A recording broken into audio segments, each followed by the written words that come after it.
Hello dear children, welcome you to Leeds International School online classroom.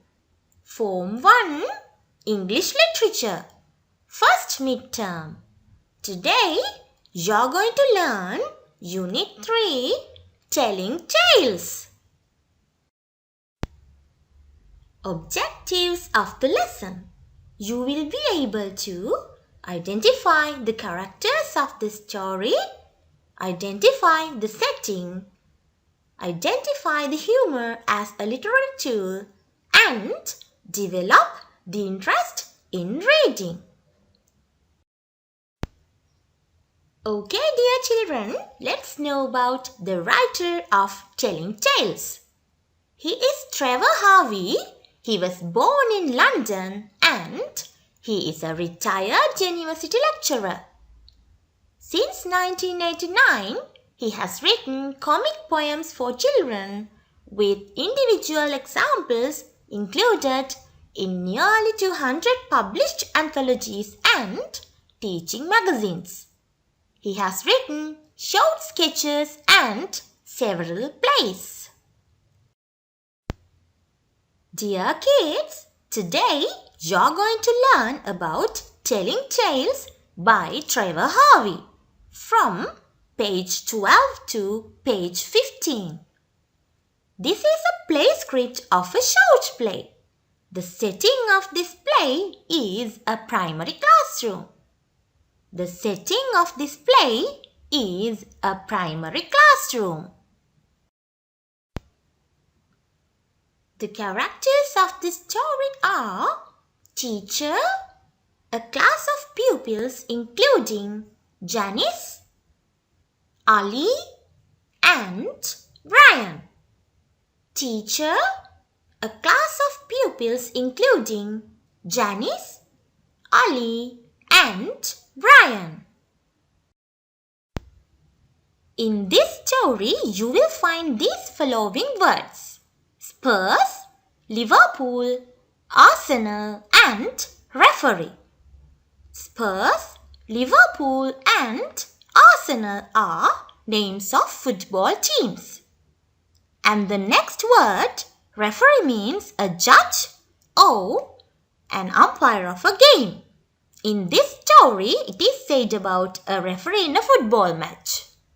He is the person responsible for enforcing the laws of the game during a football match. Referee is the final decision-making authority on all facts connected with play and is the only official on the pitch with the authority to start and stop the play and impose disciplinary action against players during a match. Okay, children, shall we read now?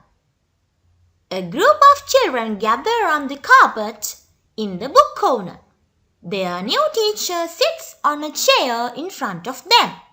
She gradually gets more angry. As it's nearly time for the bell, if you all sit very quietly, I'll tell you a story. Great! Once upon a time, sorry miss, we've heard it. I don't think so. Yes, we have, miss. We heard it last year in Miss Telton's class, don't we? Yes. Okay, children, what do you mean by these conversations? Can you understand when the teacher is going to start the story? The students guess the story and they don't let the teacher to relate it. Students think that the teacher is going to relate a story that they have already heard last year when they were in Miss Telton's class.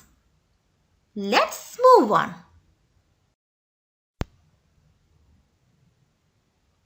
Don't you know any other stories?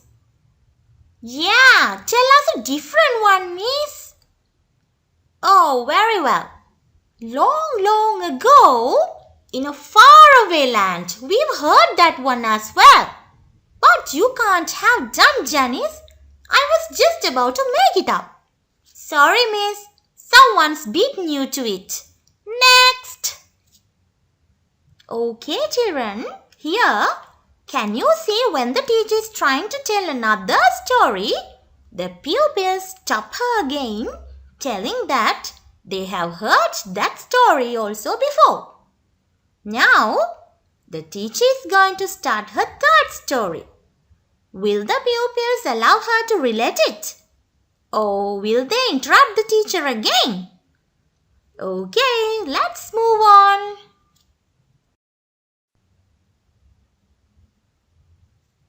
There was once a young woodcutter who ended up marrying a princess and they both lived happily ever after. Boring! Look, Ali, I'm sure you will find. Next!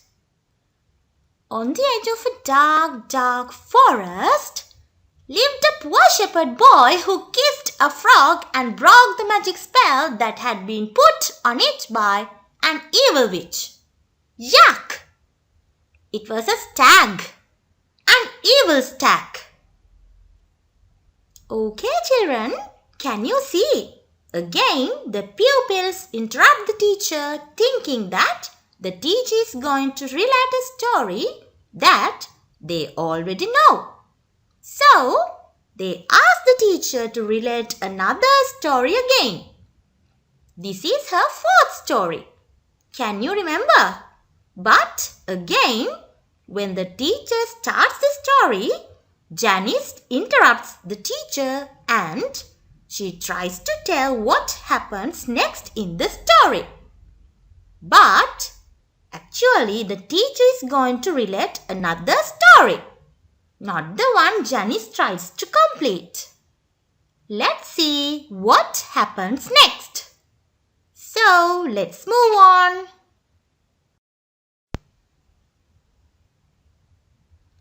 Are you sure, miss? No, the evil witch put a spell on the stag. Call the throbbing toad. She's already put one on the frog. She was not a toad and she hadn't put a spell on the frog. You mean it was a real frog? Listen everyone, there are no frogs in my story, just a stag and a shepherd girl. She's done it again, hasn't she, miss? What are you talking about, Brian? Here, children, once again the pupils disturb the teacher. And can you see now the teacher is angry? She has an angry tone now. Then, let's move on.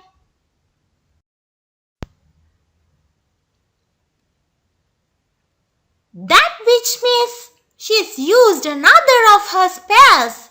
It was a shepherd boy a minute ago. Nonsense! In my story, it has always been a girl. Then you must be a bit muddled, miss. Of course, I'm not muddled. In my story, you will find out that the shepherd boy didn't kiss the stag because the stag turns into a handsome young man. It could be his brother or a footballer. They are always kissing. Here also the pupils interrupt the teacher and they try to create their own story. They don't let the teacher to relate her story. The second pupil says that the teacher must be a bit muddled. Children, what does muddled mean? It means jumbled. The pupils think that the teacher has jumbled the story. But actually, the teacher is not muddled.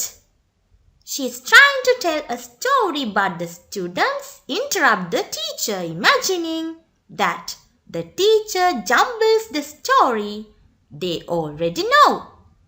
So, they add other different characters to the teacher's story. Now let's see what will happen next. So, let's move on.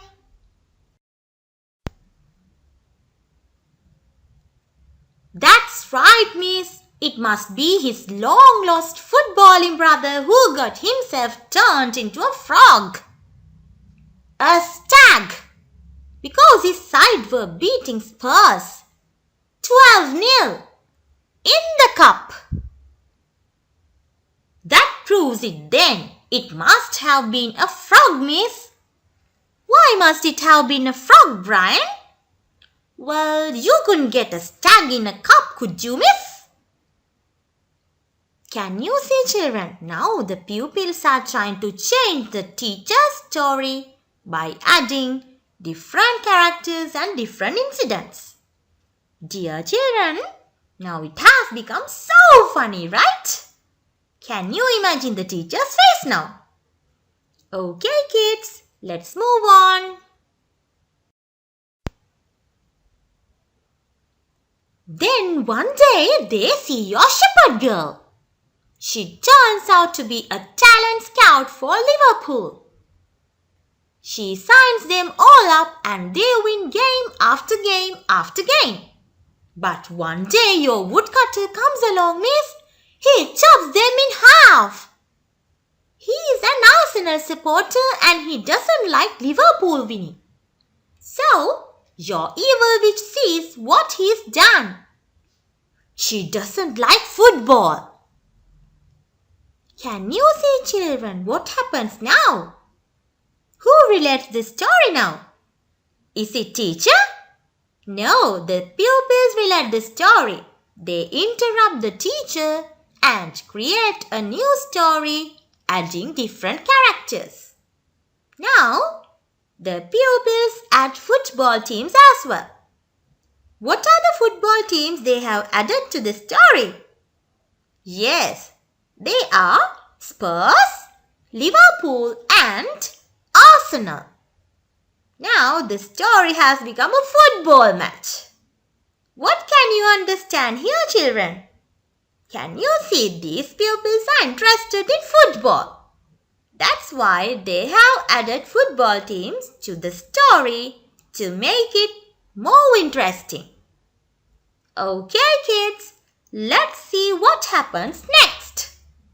Let's move on.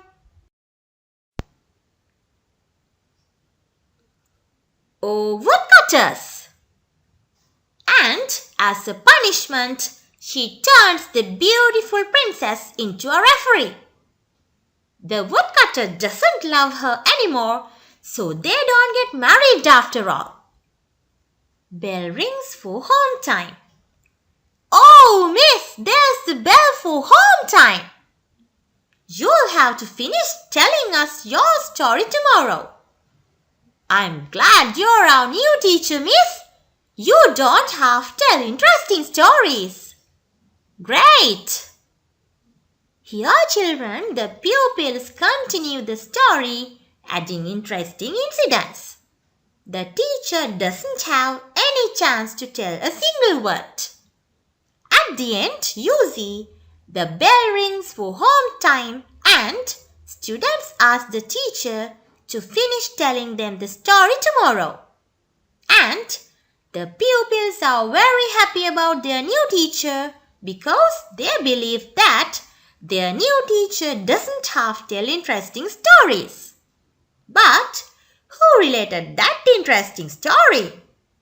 Yes, pupils related the story, not the teacher. Dear children, what can you think of these pupils? These pupils are so curious and so creative. You can see how they all create a wonderful and an interesting story at the end. My dear children, in the play Telling Tales, you can identify humor as a literary technique. Humor is a literary tool that makes the audience laugh or that intends to induce amusement or laughter. Its purpose is to break the monotony, boredom, and tedium and make the audience's nerves relax. Humor is often found in literature, theatre, movies, and advertising, where the major purpose is to make the audience happy. Okay, my dear kids, let's move to the questions. First one, who were the characters in the fourth story the teacher tried to relate? Second one, was the teacher able to finish the story? Why? Third one, what were the new characters added to the teacher's story by students? Fourth one, what can you tell about the students in the class? Fifth one, were the students happy about the teacher? Why? My dear kids, I hope you learned today's lesson very well and you enjoyed it a lot. Thank you for watching. See you again. Goodbye.